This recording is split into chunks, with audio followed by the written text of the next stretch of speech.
Partia Socialiste me kryetarin e saj Edi Rama hapi zyrtarisht fushatën për zgjedhjet e 11 majit në sheshin Skënderbej, me një miting me këngë e valle shoqëruar me tupana, i organizuar në 12 prill nga 12 qarqe, simbolik rreth 12 yjeve në flamurin e Bashkimit Evropian në orën 12, shkroi më parë Rama, pasi integrimi i Shqipërisë në Bashkimin Evropian është karta kryesore e kësaj fushate. Takimi fillimisht pati një fjalë nga drejtuesit e 12 qarqeve. Drejtuesja e qarkut Fier, Belinda Balluku, tha se do të marrin 10 mandate në Fier. Qarku i Fierit ka një objektiv, 10 mandate deputetësh për t'i ulur në sallën e parlamentit shqiptar. Por ama ne punojmë për më shumë. Siç më tha dhe shoku Gramoz sot në mëngjes, priten 11 mandate nga ne. Kryetari i Partisë Socialiste Rama theksoi objektivin për një fitore bindëse në fjalën e tij.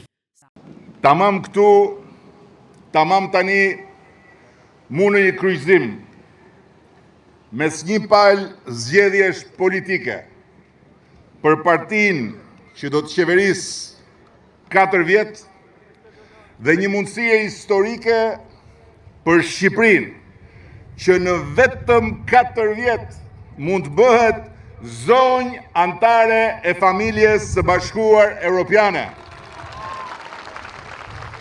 Ne, dhe vetëm ne dhe askush tjetër, kemi ndorë fatin Evropian të Shqipërisë. Dhe kemi 30 ditë përpara për t'u lidhur dorë për dorë me çdo shqiptar, me çdo shqiptare që e do zonjën e Shqipërisë në sallonin e Bashkimit Evropian dhe vetën e vetë qytetar e qytetare të barabartë të Europës. Këtu në këtë shesh, ku qëndron dëshmitar dhe udhëfyes stoik, shëmbëltyra e profetit ton kombëtar, hipur mbi kalin e historisë shqiptarëve.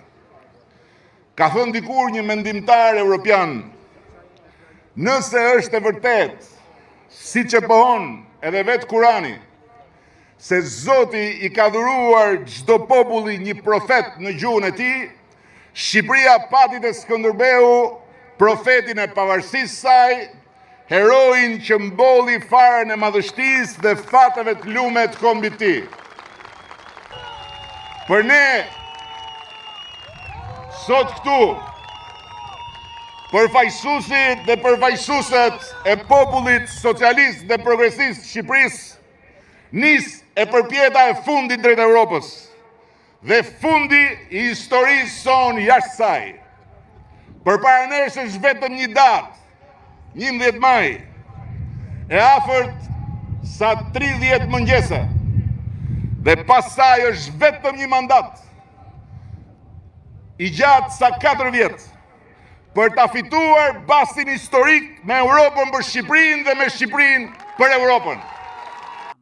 Një ditë më parë, Rama organizoi një takim me gratë socialiste në Teatrin e Operas dhe Baletit, ku vuri në parë rolin kryesor të grave në strukturën e Partisë Socialiste dhe deklaroi se beson që në 2030-ën Shqipëria do të ketë një kryeministre grua nga Partia Socialiste.